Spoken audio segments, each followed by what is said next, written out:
Hello every one, it's me Chandru. And ഇന്നത്തെ വീഡിയോയിൽ നമ്മൾ ഡിസ്കസ് ചെയ്യാൻ പോകുന്ന ക്ലാസ് 10 ഹിന്ദി, അതായത് SLC ഹിന്ദിയിൽ ആയിട്ട് ബന്ധപ്പെട്ട ഓണം എക്സാമിന് ചോദിക്കാൻ സാധ്യതയുള്ള ഒരു ക്വസ്റ്റ്യൻ ആണ്.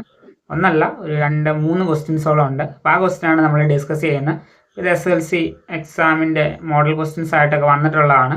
അപ്പോൾ അതുപോലെ കുറച്ച് ക്വസ്റ്റ്യൻസ് ആണ് നമ്മൾ ഈ വരുന്ന ടൈമുകളിൽ ഇനി ഡിസ്കസ് ചെയ്യുന്നത്. ഓക്കെ, तो नौका सूचना हिट की लघुकथा का ये अंश पढ़े और 1 से 3 तक के प्रश्नों के उत्तर लिखे. ഇപ്പോൾ ക്വസ്റ്റ്യൻ അതിൻ്റെ ഒരു സൂചന ഹിൻ്റായിട്ട് കൊടുത്തിരിക്കുന്ന കാര്യമാണ്. ഹിഡ്കി എന്ന് പറയുന്ന ലഘുകഥയുടെ ഒരു ഭാഗം വായിച്ചിട്ട് 1 മുതൽ 3 വരെയുള്ള ക്വസ്റ്റ്യൻസിന് ഉത്തരം എഴുതാനാണ്. അപ്പോൾ നമ്മുടെ സാധാരണ എക്സാമിന് ചോദിക്കുന്ന പോലെ ഒരു പോർഷൻ നമുക്ക് തന്നിട്ടുണ്ട്. होशियारपुर से शादी का बुलावा आया था, ट्रेन से जाना तय हुआ, सर्दी हल्की हल्की दस्तक देने लगी थी, इसलिए सोचा चलो इस बार AC के बजाय जनरल कोच से सफ़र का आनंद लिया जाए. ഇതാണ് നമുക്ക് തന്നിട്ടുള്ള പോർഷൻ. നമ്മുടെ ഹിഡ്കി എന്ന് പറയുന്ന ലഘുകഥയുടെ സ്റ്റാർട്ടിങ് ഭാഗത്തുള്ള അല്ലെങ്കിൽ തുടക്ക ഭാഗത്തുള്ളതാണിത്. ഫസ്റ്റ് സെന്റൻസ് ഇതാണ്: ഹോഷിയാർപൂർ സെ ഷാദി കാ ബുലാവ ആയാത. ഹോഷിയാർപൂർ എന്ന് പറയുന്ന സ്ഥലത്ത് നിന്ന് ഒരു മാരേജ് ഇൻവിറ്റേഷൻ വന്നായിരുന്നു. ട്രെയിൻ സെ ജാന തയ് ഹുവ. അപ്പോൾ അവർ തീരുമാനിക്കുന്ന ട്രെയിനിന് പോകാമെന്നാണ്. സർദി ഹൽക്കി ഹൽക്കി ദസ്തക് ദേനെ ലഗീതി. അതായത് തണുപ്പ് ചെറുതായിട്ട് തുടങ്ങിയിട്ടുണ്ടായിരുന്നു. ഇസ്ലിയെ സോച്ച, അതുകൊണ്ടാണ് അവർ ചിന്തിക്കുന്നത് ചലോ ഇസ് ബാർ AC കെ ബജായ ജനറൽ കോച്ച് സെ സഫർ കാ ആനന്ദ് ലിയാ ജായ. ഈ പ്രാവശ്യം ACക്ക് പകരം ഒരു ജനറൽ കോച്ചിൽ യാത്ര ചെയ്യാമെന്ന് അവർ തീരുമാനിക്കുന്നുണ്ട്. റീസൺ എന്ന് പറയുന്നത് തണുപ്പ് തുടങ്ങിയത് കൊണ്ടാണ്.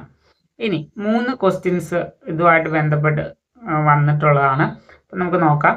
ഇസ് ലഘുകഥാ കാ പുരുഷ പാത്ര പരിവാർ കെ സാത്ത് കഹാം ജാ രഹാ ഹെ. ഒന്നാമത്തെ ക്വസ്റ്റ്യൻ ആണ്, ഈ ലഘുകഥയിലെ പുരുഷ പാത്ര ഫാമിലിയോടൊപ്പം എങ്ങോട്ടാണ് പോകുന്നത്. അപ്പം ഓപ്ഷൻസും കൂടി തന്നിട്ടുണ്ട് അവിടെ. നമ്മുടെ ഫസ്റ്റ് സെന്റൻസ് ഇതാണ്: ഹോഷിയാർപൂർ സെ ഷാദി കാ ബുലാവ ആയാത. അപ്പോൾ എന്താണ്, ഹോഷിയാർപൂർ എന്ന് പറയുന്ന സ്ഥലത്തേക്കാണ് അവർ പോകുന്നത്. അപ്പം അതാണ് അതിൻ്റെ ആൻസർ. ഇനി ഇതിനകത്ത് മെയിൻ ക്യാരക്ടർ എന്ന് പറയുന്നത് ഒരു ഹസ്ബൻഡ്, വൈഫ്, അതുപോലെ തന്നെ ഷോൾ വിൽക്കാനായിട്ട് വരുന്ന ഈ ഒരു യുവതിയുണ്ട്. പതി, പത്നി, അതുപോലെ തന്നെ യുവതി. ഇതാണ് 3 പേരാണ് ഈ ഒരു ലഘുകഥയിലെ മെയിൻ ക്യാരക്ടേഴ്സ് ആയിട്ട് വരുന്നത്. ഒന്ന് പറഞ്ഞു തന്നേ ഉള്ളൂ. ഇനി അടുത്തതാണ്, ഇസ് പരിവാറിനെ ജനറൽ കോച്ച് സെ യാത്ര കർണേക നിശ്ചയ ക്യോം കിയ. അപ്പോൾ എന്താണ്, ഈ ഫാമിലി ജനറൽ കോച്ചിൽ യാത്ര ചെയ്യാം എന്ന് തീരുമാനിക്കുന്നുണ്ട്. അതിൻ്റെ കാരണം എന്താണ്, അല്ലെങ്കിൽ എന്തുകൊണ്ടാണ് അങ്ങനെ അവർ തീരുമാനിക്കുന്നത്? എൻ്റെ റീസൺ ഇതേ ഉള്ളൂ: സർദി ഹൽക്കി ഹൽക്കി ദസ്തക് ദേനെ ലഗീതി. അതായത് തണുപ്പുകാലം തുടങ്ങിയിട്ടുണ്ട്, അതുകൊണ്ടാണ് ഇസ്ലിയെ വേലോക് സോച്ചാക്കി ജനറൽ കോച്ച് സെ സഫർ കിയ ജായ. അതായത് അതുകൊണ്ടാണ് അവർ ആലോചിക്കുന്ന ജനറൽ കമ്പാർട്ട്മെന്റിൽ യാത്ര ചെയ്യാം എന്നവർ തീരുമാനിക്കുന്നതിൻ്റെ റീസൺ അതാണ്. ഇനി അടുത്തതിലേക്ക് പോകാം. അത് ജസ്റ്റ് എന്താണ്, ആ സെന്റൻസ് അവിടെ ഉണ്ട്. അതുപോലെ തന്നെ इस ट्रेन यात्रा का अनुभव बताते हुए मित्र के नाम पुरुष पात्र का पत्र तैयार करें. അപ്പോൾ നോക്കുക, മൂന്നാമത്തെ ക്വസ്റ്റ്യൻ ആണ്, इस ट्रेन यात्रा का अनुभव बताते हुए मित्र के नाम पुरुष पात्र का पत्र तैयार करें. പത്ര മീൻസ് ഒരു ലെറ്റർ എഴുതാനാണ്. അപ്പോൾ അടുത്തതായിട്ട് നമ്മൾ നോക്കുകയാണെങ്കിൽ ആരുടെ ലെറ്റർ ആണ്? പുരുഷ പാത്ര, അതിനകത്ത് ആ മെയിൽ ക്യാരക്ടർ എഴുതുന്ന ഒരു ലെറ്റർ ആണ്. ആ ലെറ്റർ എഴുതുന്നത് അയാളുടെ ഫ്രണ്ടിനാണ്.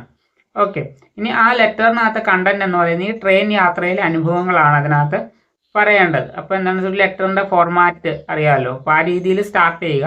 എന്നിട്ട് എന്ത് കൊടുക്കാം? ഇപ്പോൾ होशियारपुर से शादी का बुलावा आया था, इसलिए हम सब ने परिवार समेत मैंने हमने ट्രെയിൻ से യാത്ര किया എന്നൊക്കെ പറഞ്ഞിട്ട് തുടങ്ങുക. അത് കഴിഞ്ഞിട്ട് ആ ഒരു ലെറ്ററിനകത്ത് വരേണ്ടത് നമ്മുടെ ഈ ഇതിനകത്ത് വരല പുരുഷ പാത്രന് തൻ്റെ അച്ഛൻ്റെ കാര്യം ഓർമ്മ വരുന്നുണ്ട്. ഈ ലഡ്കീനെ കാണുമ്പോൾ ഷോൾ ബേച്ചനെ വാലി യുവതിക്കോ ദേക്കർ അപ്പനെ പിതാക്കെ യാതായ. അപ്പം ആ ഒരു കാര്യം ഇതിനകത്ത് വരണം. ഓക്കെ, ആ ഒരു കാര്യം കൂടി ഇതിനകത്ത് ഇൻക്ലൂഡ് ചെയ്യുന്ന രീതിയിലാണ് ലെറ്റർ എഴുതുന്നത്. അതായത് ആ മൊത്തം എന്താണ് ലഘുകഥയുടെ ഒരു ഷോർട്ട് സമ്മറി അതിനകത്ത് വരുന്നുണ്ട്. പിന്നെ അത് ലെറ്ററിലേക്ക് വരുമ്പോൾ എന്താണ്, മേം എന്ന് പറഞ്ഞിട്ട് വേണം നമ്മൾ ഓരോ, അല്ലെങ്കിൽ ഞാൻ എഴുതുന്നതായിട്ട് വേണമല്ലോ എഴുതാനായിട്ട്. അപ്പം എന്താണ്,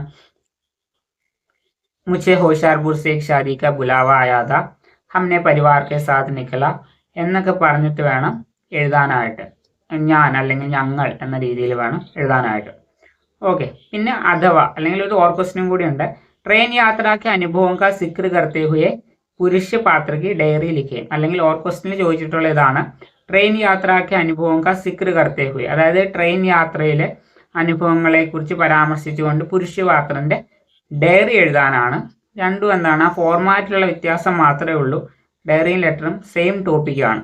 ഓക്കെ, അപ്പോൾ ആ രീതിയിൽ നമുക്ക് ഇതിൻ്റെ ആൻസർ ചെയ്യാൻ പറ്റും. പുരുഷപാത്രം ആയതുകൊണ്ട് അദ്ദേഹത്തിന് എന്താണ്, ഈ ഷോള് വിൽക്കുന്ന യുവതിനെ കണ്ടപ്പോൾ എന്താണ്, തൻ്റെ അച്ഛനാണ് ഓർമ്മ വന്നത്. ആ കാര്യം അതിനകത്ത് ഇൻക്ലൂഡ് ആയിരിക്കണം.